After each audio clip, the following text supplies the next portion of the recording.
Bye Chitale बंधू।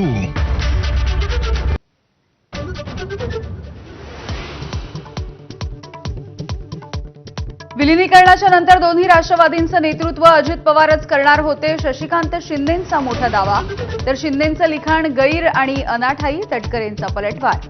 राष्ट्रवादीच्या अध्यक्षपदाची प्रक्रिया 2 आठवड्यांमध्ये पार पडणार।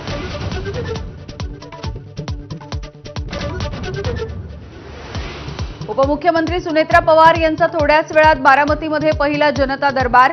अजित पवारांप्रमाणे सकाळीच केली कामाला सुरुवात।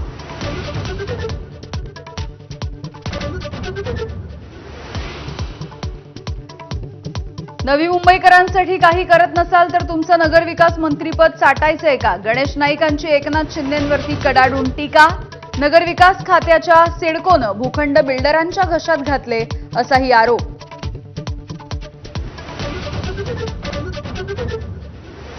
काटामारी करणाऱ्या साखर कारखान्यांना दणका। कारखान्यांवरचे वजन काटे आता सरकारी सर्व्हरशी जोडणार। ऊस उत्पादक शेतकऱ्यांना दिलासा। मुंबई आणि उपनगरवासियांसाठी खुशखबर, समुद्रातून आणखी 10 जलमार्गांचा आराखडा अंतिम टप्प्यात। मुंबईसह नवी मुंबई, ठाणे, कल्याण, वसई आणि मीरा भाईंदर परिसरामध्ये जल मेट्रो उभारणार।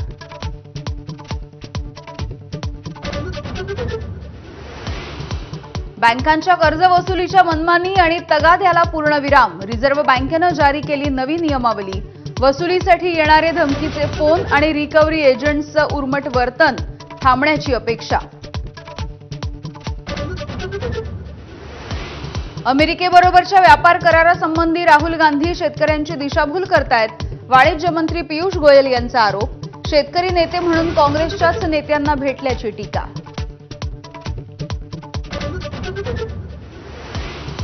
बांगलादेशात 17 वर्षांनंतर पुन्हा एकदा बांगलादेश नॅशनलिस्ट पक्षाची सत्ता।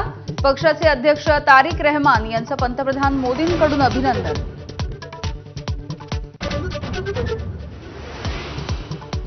आज व्हॅलेंटाईन्स डे, बाजारपेठांमध्ये गुलाबांचे दर स्वस्त, 10 ते 15 रुपयांना 1 गुलाब। पण मुझफ्फरनगरमध्ये प्रेमी जोडप्यांसाठी दंडुके।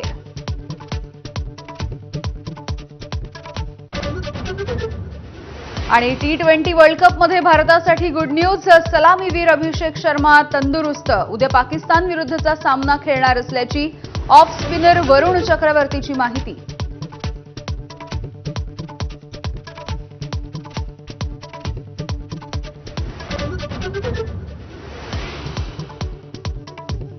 बुलेटिनमध्ये स्वागत आणि सगळ्या महत्त्वाच्या घडामोडी सविस्तरपणे जाणून घेऊयात। राष्ट्रवादीच्या विलिनीकरणाच्या संदर्भात आता एक